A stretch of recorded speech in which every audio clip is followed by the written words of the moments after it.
वल्लभो विजयते यन्मायावस्वर्ति विश्वमखिलं ब्रह्मादिदेवासुरा तत्त्वादं ऋषिव भाति सकलं रज्जो यथा पादप्लवमेकमेव हि भवान् बोधे स्थितिर्षावताम् वन्देऽहं तमशेषकारण परं रामाख्यमीशम् नानापुराणनिगमागमसम्मतं यत् रामायणे निबद्धं क्वचिदन्यतो स्वान्तः सुखाय तुलसी रघुनाथ गाथा भाषा निबंध मतिमंजुलमातनु। रामचरितमानस के अरण्य कांड में हम लोग देख रहे हैं भगवान चित्रकूट से आगे प्रस्थान करते हैं तो अनेक अत्रि मुनि के आश्रम, सरभंगा जी के आश्रम, सुतीक्षण जी के आश्रम, अगस्त्य मुनि के आश्रम होते हुए भगवान सबरी जी के आश्रम में आते हैं और सबरी जी से पूछते हैं, सबरी जी को नवदा भक्ति का उपदेश देते। फिर सबरी जी से पूछ रहे हैं कि माँ आगे कहाँ जाऊं मैं? तो सबरी जी बताती है आप पंपा सरोवर में जाओ। पंपा सरोवर में सुग्रीव रहता है और वहां आपकी सुग्रीव से मित्रता होगी और सुग्रीव आपकी सहायता करेगा अन्वेषण करने के लिए, सीता जी की खोज करने के लिए। अब भगवान पंपा सरोवर पहुंच गए। भगवान चित्रकूट से चले थे जो गोदावरी के तट पे पंचवटी में रुके जहां सीता जी का हरण हो गया था और अब भगवान पंपा सरोवर में आ गए। पंपा सरोवर में अभी बैठे ही है, वहां आए ही है पंपा सरोवर में। इसी मध्य भगवान आराम से बैठे थे, इसी मध्य नारद जी आए भगवान से। तो नारद जी का और भगवान का संवाद है। देखी राम रुचिर तलावा मज्जनु कीन परम सुख पावा। भगवान ने पंपा सरोवर में स्नान किया। देखी सुंदर तरुबर छाया बैठे अनुज सहित रघुराया। एक सुंदर पेड़ की छाया देख के भगवान लक्ष्मण जी के साथ वहां बैठते हैं। तह पुनि सकल देव मुनि आए स्तुति करि निज धाम सिधाए। वहां पे सारे देवता ऋषि मुनि आके भगवान की स्तुति करते हैं और अपने अपने धाम वापिस चले जाते हैं। बैठे परम प्रसन्न कृपाला कहत अनुज सन कथा रसाला। वहां पे बैठ के भगवान लक्ष्मण जी से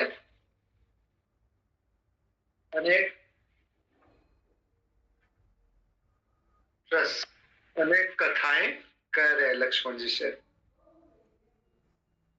नारद जी देख रहे हैं ये दृश्य और नारद जी समझ रहे हैं कि ये समय है, भगवान अभी थोड़े से फ्री टाइम में बैठे हुए हैं। तो नारद जी को मन में विचार आया कि मेरे कारण मैंने श्राप दिया था, इसलिए भगवान ने अवतार ग्रहण किया हुआ है। तो क्यों न अभी भगवान के पास चल के भगवान से क्षमा याचना की जाए। मोर साप करि अंगीकारा सहत राम नाना दुख भारा। राम नारद जी सोच रहे हैं कि मेरे श्राप से के कारण भगवान वन वन भटक रहे हैं, अनेक दुख पा रहे हैं, सीता जी से विरह को सहन कर रहे हैं। ऐसे प्रभु ही बिलोक जाई पुनि न बनी यस अवसर आई।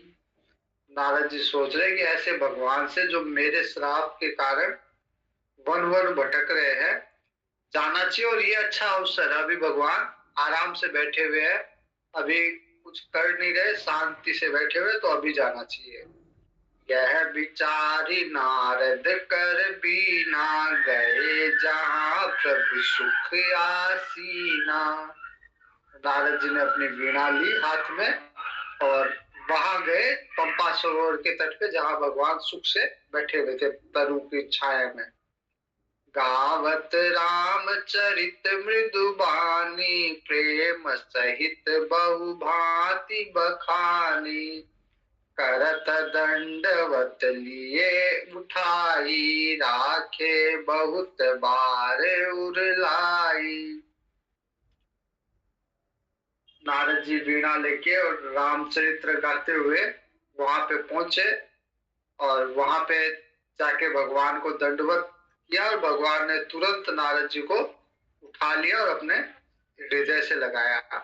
स्वागत पूछ निकट बैठा रे, लक्ष्मण सादर चरण पखारे। कुशल क्षेम पूछे नारद जी से कि कैसे आपका आगमन हुआ, और अपने निकट बैठाया। लक्ष्मण जी ने नारद जी के पैर पखारे। नाना विधि विनती करी, प्रभु प्रसन्न जी जानी। नारद बोले वचन तब, जोरी सरोरु है पानी।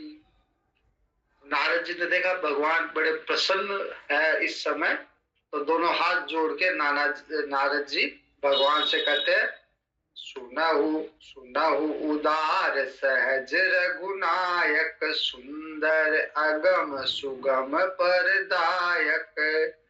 देहु एक बर मांगऊ स्वामी, जद्यपि जानत अंतर जामी। नारद जी कहते हैं कि हे रघुनायक, आप जो हो सुंदर अगम और सुगम वर देने वाले हो, तो अगर आप कहो तो मैं भी एक वर मांग लूं, आपसे एक वरदान प्राप्त कर लूं। यद्यपि आप अंतर्यामी हो, सबके हृदय की बात जानते हो, लेकिन फिर भी मेरी इच्छा है कि मैं आपसे एक वरदान प्राप्त करूं, क्योंकि आप वरदान देने में आप बड़े उदार हो, इसलिए मैं वरदान चाहता हूं आपसे। जानहु मुनि तुम मोर सुभाऊ, जन सन कबहु कि करहु दुराऊ। राम जी बोलते हैं कि हे मुनि, आप तो मेरा स्वभाव जानते हो, मैं अपने भक्तों से कुछ भी नहीं छिपाता, तो कुछ भी मैं उनको मना भी नहीं करता, तो आपकी जो इच्छा हो जो आप चाहते हो वो वरदान आप प्राप्त कर सकते हो। ऐसी कौन सी वस्तु है जो मैं आपको नहीं दे सकता। कवन वस्तु अति प्रिय मोहि लागी, जो मुनि बर न सकहु तुम मांगी। मेरे को ऐसी कौन सी वस्तु प्रिय है कि आप मांगो और मैं ना दूं, तो आप जो भी मांगोगे मैं अवश्य दूंगा। जन कहूं कछु अदेय नहीं मोरे, अस विश्वास तरहु जनि भोरे। तो ऐसी कोई भी चीज अदेय नहीं है, मतलब ऐसा कुछ भी नहीं है जो मैं नहीं दे सकता हूँ अपने भक्तों को, अपने जनों को, अपने भक्तों को। ऐसा कुछ भी नहीं है कि नहीं दे सकूं, मतलब जो कुछ भी आप चाहो, आपकी इच्छा हो या मेरा भक्त चाहे, अवश्य मैं उसे प्रदान कर देता हूँ, कुछ भी रखता नहीं हूँ। तब नारद बोले हर साई, असबर मांगहु करहु ढिठाई। नारद जी हंस के बोलते हैं, ठीक है, अगर आप देना चाहते तो मैं एक वरदान मांगता हूँ। वरदान क्या है।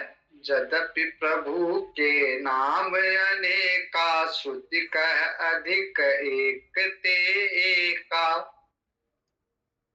वरदान नारद जी मांग रहे हैं कि आपके जो नाम है वो अनेक है, और श्रुति कहती है, वेद शास्त्र कहते हैं कि एक से एक बढ़ के है नाम। लेकिन मेरा ये वरदान है कि राम का जो नाम है वो सबसे बढ़ के बने। राम सकल नामन ते अधिका, हो नाथ अग खग गण बधिका।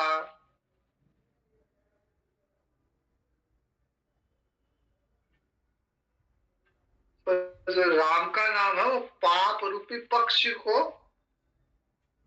वध करने के लिए और बधिक बने उसका, मतलब जितने भी पाप है उनका नाश करने वाला बने राम का नाम। एवमस्तु मुनि सन कहे हो। विष्णु सहस्त्र नाम का उच्चारण करने के बाद में कहते राम राम रामेति रमे रामे मनोरमे, सहस्त्र नाम तत्तुल्य श्री राम नाम वरानने। तो हजारों नाम से, भगवान के हजारों नाम से जो राम का नाम है वो सबसे श्रेष्ठ है, सबसे उच्च उत्कृष्ट है सबसे। तो भगवान ने आशीर्वाद दिया नारद जी को। एवं अस्तु मुनि सन कहेऊ कृपा सिंधु रघुनाथ, तब नारद मन हर्ष अति प्रभु पद नायहु माथे। नारद जी को लग रहा था कि मेरे कारण भगवान ने राम अवतार लिया और इतना कष्ट सहन कर रहे हैं, तो ये जो राम जी का ये जो नाम है ये सब नामों से श्रेष्ठ होना चाहिए।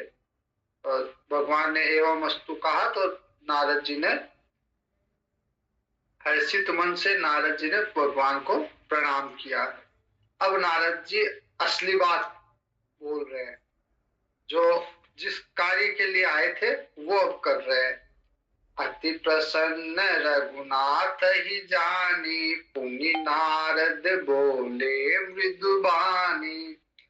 नारद जी ने देखा कि भगवान बहुत प्रसन्न है, तो नारद जी अब अपनी बात कह रहे हैं। राम चबहि प्रेरहु निज माया, मोहेहु मोहि सुनहु रघुराया।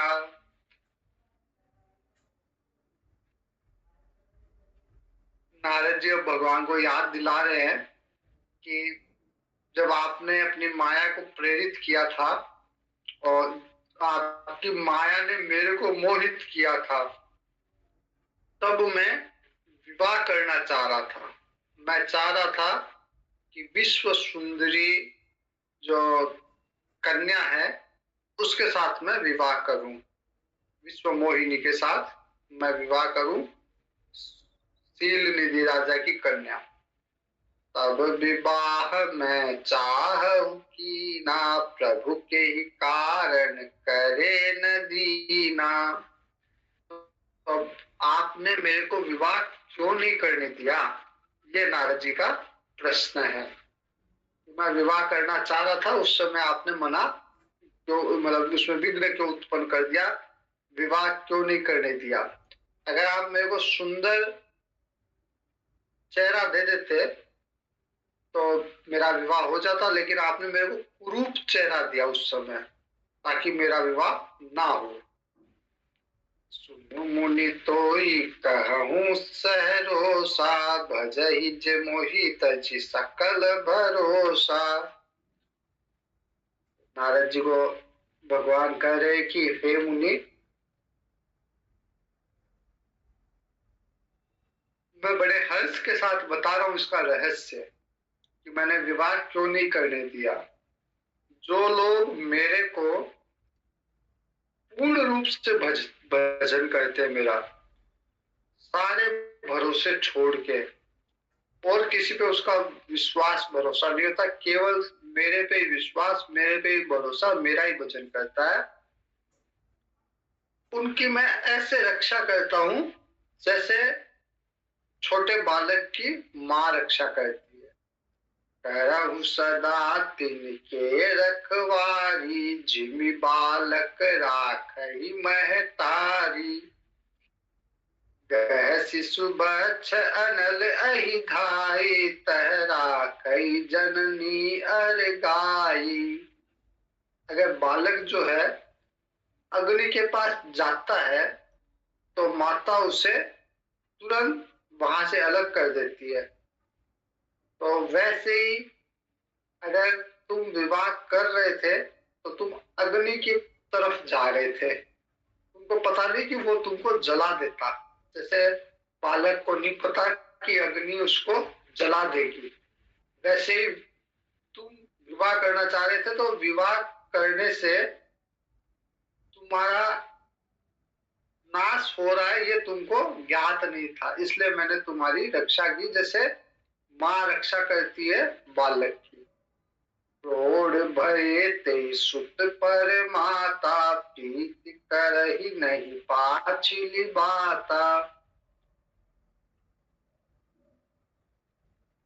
तो जैसे बच्चा अग्नि को पकड़ने चाहता है या सांप को पकड़ने चाहता है, तो माँ तुरंत सब कुछ छोड़ के तुरंत और माँ उसको पकड़ती है। और माँ हमेशा ध्यान रखती है उसका कि ये कुछ छोटा बालक है, तो ये कहीं इधर उधर ना चला जाए, कुछ ऐसा कर ना ले जो इसको जीवन हानि हो। लेकिन वो जब बड़ा हो जाता बालक, तो फिर माँ इतना ध्यान नहीं देती, जितना छोटे बच्चे का देती थी उतना बड़े का नहीं देती, क्योंकि उनको पता है कि अपना अब अच्छा बुरा जानता है, इसको पता है कि कौन सी चीजें जीवन घातक है इसके लिए। प्रौढ़ भये ते सुत पर माता, बड़ा हो जाता तो पहले की तरफ प्रीति नहीं रहती। तो भगवान कहते मोरे प्रौढ़ तनय सम ज्ञानी, कि ज्ञानी जो मेरे भक्त है वो प्रौढ़ है, वो बड़े बच्चे हैं, उनका उतना ध्यान देने की आवश्यकता नहीं है, वो अपना ध्यान खुद रख लेते हैं। बालक सुत सम दास अमानी, छोटा बच्चे की तरह जैसे माँ ध्यान रखती है, तो भक्त मेरे अमानी भक्त जिनके कोई मान नहीं हो, वो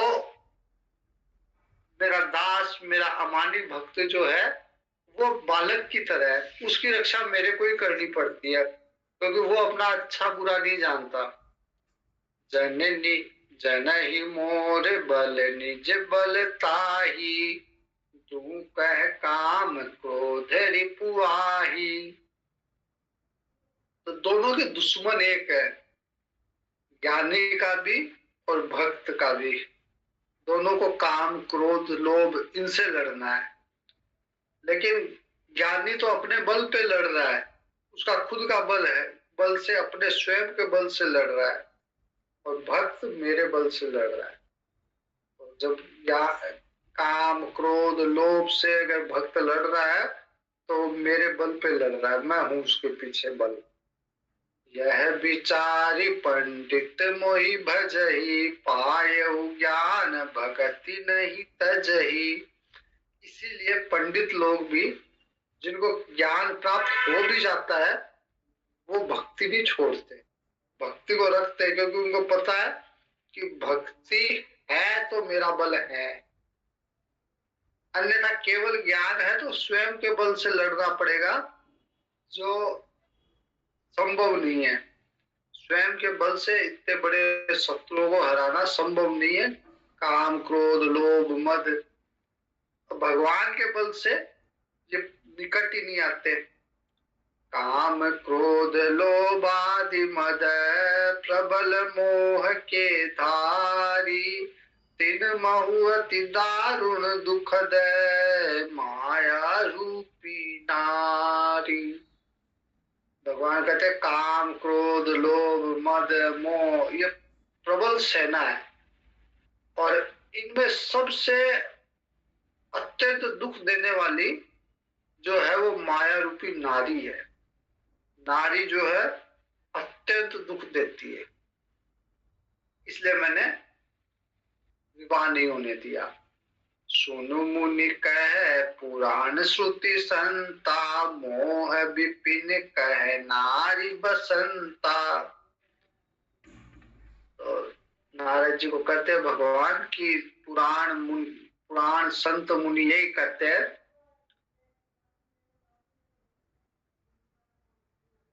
कि मोह रूपी जंगल में नारी जो है बसंत है, मतलब मोह को और मोह को उद्दीपित करती है, मोह को और बढ़ाती है नारी। जप तप नेम जलाश्रय झारी, होई ग्रीष्म सो सही सब नारी। और जितने भी जप तप किए हैं वो एक तरह से जलाश्रय है, और नारी ग्रीष्म ऋतु है। जो ग्रीष्म ऋतु क्या करती है, जलाश्रय जल के पानी को सोख लेती है। तो वैसे ही नारी जो है जप तप नियम जितने भी कोई करता है उसको नारी जो है समाप्त कर देती है। अच्छा, पुरुष के लिए नारी और नारी के लिए स्त्री, मतलब विपरीत विपरीत लिंग वाले तो एक दूसरे के प्रति आकर्षित होते हैं। उस आकर्षण के कारण जप तप नियम सब उनका उन आकर्षण में चल के भस्म हो जाता है। काम क्रोध मद मत्सर भेका, इनहि हरस प्रद बरसाए का। काम क्रोध मद लोभ मद लोभ जो है एक तरह से मेंढक है, और मेंढक प्रसन्न होता है बारिश की ऋतु में, वर्षा ऋतु में। तो नारी इन सब चीजों के लिए एक तरह से वर्षा ऋतु है। नारी के रहने से काम क्रोध मद लोभ सब प्रसन्न होते हैं। दुर्वासना कुमुद समुदायी, तिन कह शरद सदा सुखदाई। तो बुरी वासनाओं का जो समूह है उनके लिए नारी एक तरह से सुख देने वाली शरद ऋतु है। धर्म सकल सर सिरुहु वृंदा, होई हिम्मती नहीं तहई सुख मंदा। पुनि ममता जवास बहुताई, पलु यही नारी शिशिर ऋतु पाई। तो समस्त जो धर्म है वो कमल के झुंड है, और ये सुख देने वाली स्त्री जो है हिम ऋतु की तरह है जो उनको जला देती है। मतलब धर्म का नाश हो जाता है नारी के आकर्षण में। उन्हीं और ममता रूपी वन में स्त्री जो है वो शिशिर ऋतु की तरह है जो उसको हरा भरा कर देती है। मतलब नारी के आने से ममता बढ़ती है। पाप उलूक निकर सुखकारी, नारी निबिड़ रजनी अंधियारी। तो एक तरह से पाप जो है वो उल्लू की तरह है। उल्लू को रात्रि प्रिय होती है, और नारी जो है उस पाप रूपी उल्लू के लिए रात्रि है। मतलब पापों को सुख देने वाली है नारी। बुद्धि बलशील सत्य सब मीना, बनसी समत्रिय कहि प्रवीणा। बल बुद्धि शील ये सब मीन की तरह है, मछलियों की तरह है, और नारी जो है वो एक तरह से कांटा है जो इनको फंसा लेती है। बुद्धि को, बल को, शील को, सत्य को, इनको जैसे मछली को कांटा फंसा लेता है वैसे नारी जो है वो पुरुष के बुद्धि को, बल को, शील को, सत्य को फंसा लेती है। अवगुण मूले शूल प्रदय, प्रमदा सब दुख खानी। ताते कीन निवारण, मुनि में यह जिय जानी। तो पुरुष के लिए स्त्री और स्त्री के लिए पुरुष का आकर्षण जो है वो सारे अवगुणों का मूल है, सारी पीड़ाओं को देने वाला है, सब दुखों की खान है। इसलिए मैंने जानबूझ के आपका विवाह नहीं होने दिया, भगवान कहते नारद जी से। सुनी रघुपति के वचन सुहाए, मुनि तन पुलक नयन भरी आए। तब नारद जी को एहसास हुआ नारद जी को लगा कि मैं व्यर्थ में भगवान पे आरोप लगा रहा था या भगवान पे शंका कर रहा था, दोष दृष्टि देख रहा था। भगवान ने तो मेरी रक्षा की है। कहु कवन प्रभु के अस रीति, सेवक पर ममता अरु प्रीति। तो नारद जी का मन ही मन विचार कर रहे कि ऐसा कौन से भगवान है जो इतना ध्यान रखते अपने सेवक का।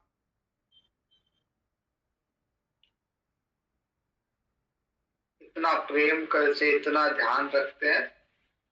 जे जे न भजई अस प्रभु, भ्रम त्यागी, ज्ञान रंक नर मंद अभागी। ऐसे भगवान जो इतना ध्यान रखते अपने भक्तों का, अगर कोई उनको भी नहीं भजन करता, उनका कोई उनकी भक्ति नहीं करता, तो एक तरह से वो अभागी है। पुनिन सादर बोले मुनि नारद, सुनहु राम विज्ञान विशारद। फिर नारद जी बोलते हैं कि हे प्रभु, अब मैं कुछ आपसे सुनना चाहता हूँ। संतन के लक्षण रघुबीरा, कहु नाथ भव भंजन भीरा। सब ये कहते हैं कि संसार सागर से पार जाना है तो संतों का साथ करो, सत्संग करो। तो मैं ये जानना चाहता हूं कि संतों के लक्षण क्या है, संत किसे कहे। सुनु मुनि संतन के गुण कहूं, जिनते मैं उनके बस रहूं।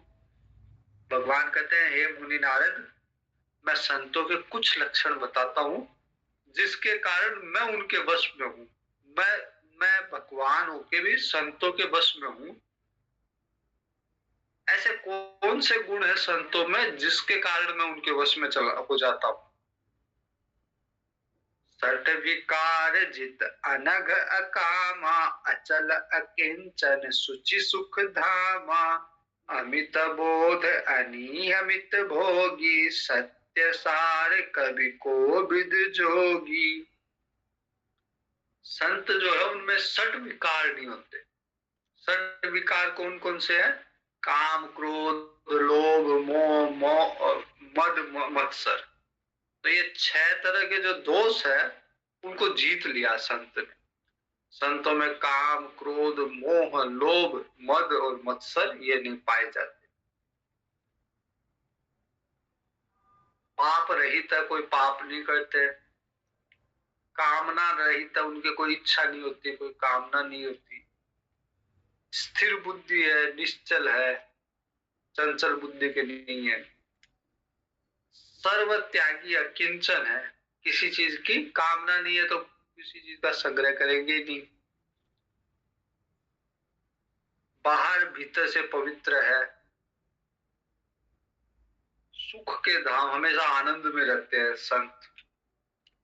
और असीम ज्ञानवान है, ज्ञान है लेकिन साधारण रूप से जीवन यापन करते हैं। इच्छा रहित, कोई इच्छा नहीं है, मिताहारी है।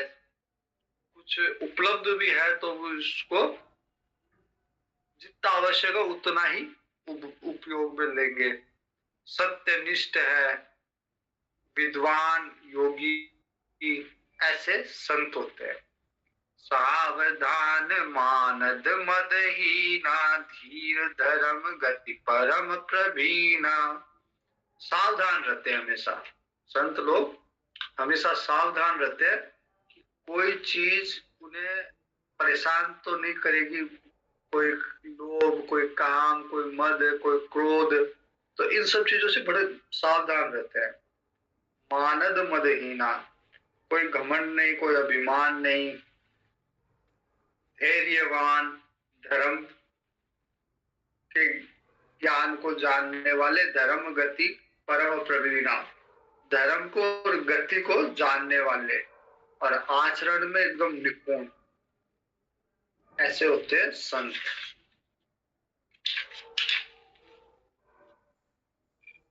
गुणागार संसार दुख रहित विगत संदेह, तजि मम चरण सरोज प्रिय तिन कहूँ देह न गेह। गुणों के तो आगार होते हैं, गुणों के घर होते हैं, अनेक गुण होते हैं संतों में। संसार के दुखों से रहित, संसार के दुख उन्हें परेशान नहीं करते, या वो संसार के दुखों से परेशान होते ही नहीं है।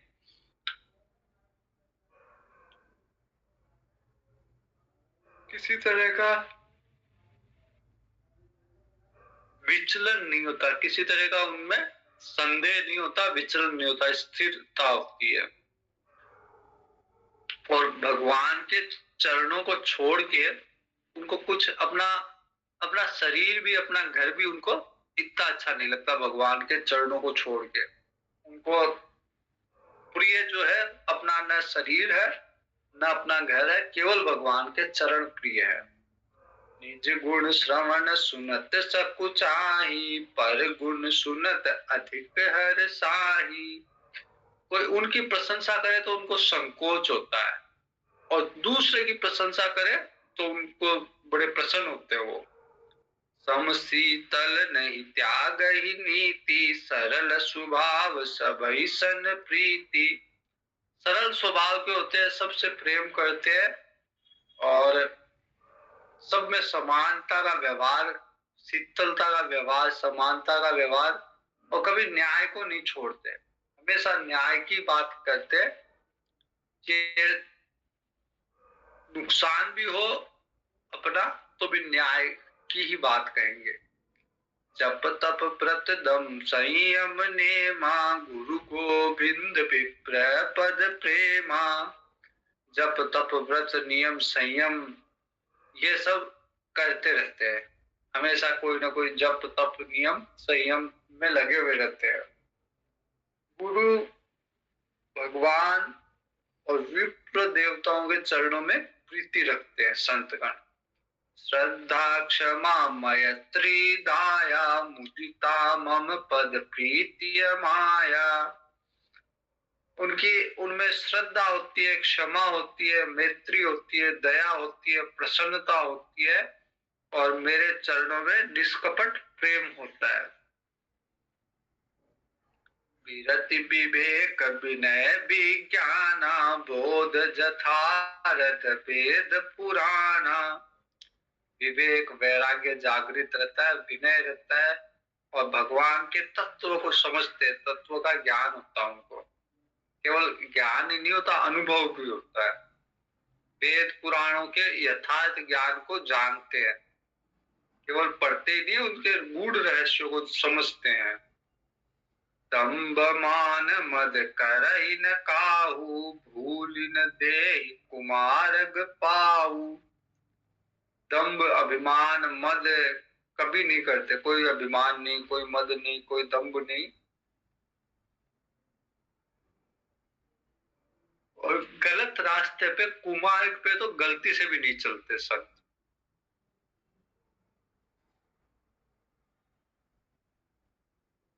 गावहि सुनहि सदा मम लीला, हेतु रहित परहित रतशीला।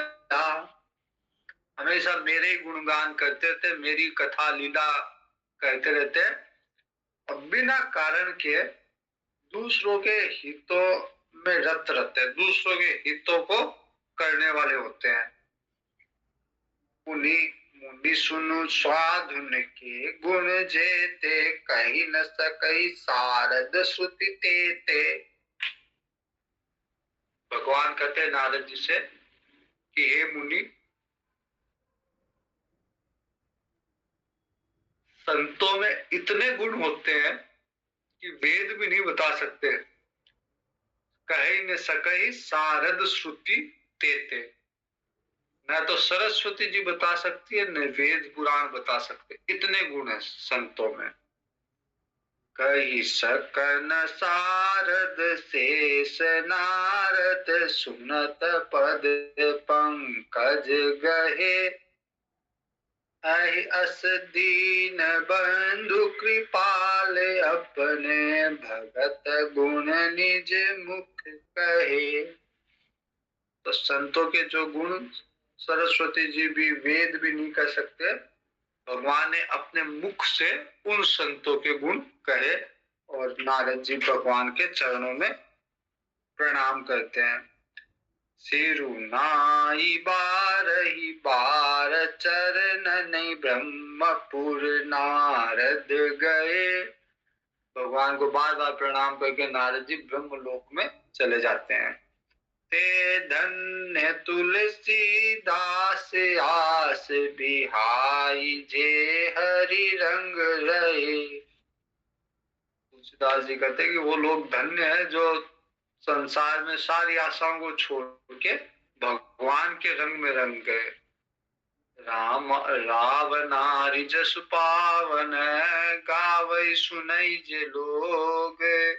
राम भगत दृढ़ पावही बिनु विराग जप जोग।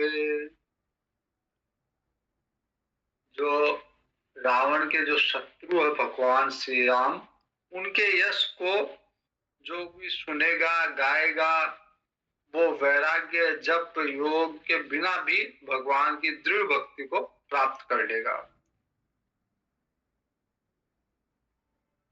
इस तरह से अरण्य कांड पूरा हुआ। आगे किष्किंधा कांड है जो कल देखेंगे। वीर मारुति गंभीर मारुति, वीर मारुति गंभीर मारुति, धीर मारुति अति धीर मारुति, गीत मारुति संगीत मारुति, दूत मारुति राम दूत मारुति, भक्त मारुति परम भक्त मारुति, परम भक्त मारुति। हरिओम, शुभ रात्रि। हरिओम।